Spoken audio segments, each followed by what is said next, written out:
You are in the lower 9th Ward in New Orleans. This neighborhood, pre-Katrina, had the highest percentage of African-American homeowners in the country. Probably had a population down here of about 18,000 people. I think after Katrina, the population probably, well, in most areas of the city, it went down to almost zero. 5 years later, we're looking at a population probably of about 2,500 people in this neighborhood. The needs of our neighborhood are great. The needs of the young people in our neighborhood are particularly important to me and are great as well. And we've got to figure out a way for them to find meaningful stuff to do in their neighborhood, a reason for them to stay in the neighborhood.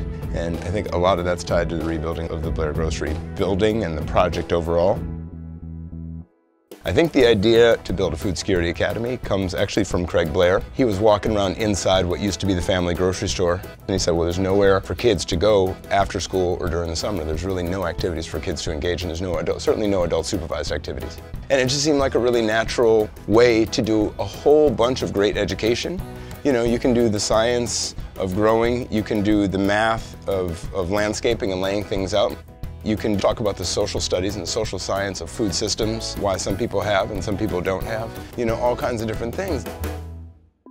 The problem when you think about innovative, sustainable, small-scale farming is how do you actually pay the bills? What we want to do is have a learning and teaching farm that is a production farm. My neighbors want the food, you know, the chefs want the food, and they want stuff that's grown in Louisiana. And I'm happy to do it, but right now I'm landlocked is one of my problems. Right now we're headed over to the Sebastopol plantation. It's owned by a good friend of our project. Her name is Alberta Lewis. We're going to go out and see her and see what she would think about us growing some food out at her place. In fact, here it is right here. It's an old sugarcane plantation built in 1830. Greetings and welcome to Sebastopol. We're so glad to have you. We're landlocked in our neighborhood, and so the ability to come out onto 10 or 15 acres and grow food is a lot more opportunity.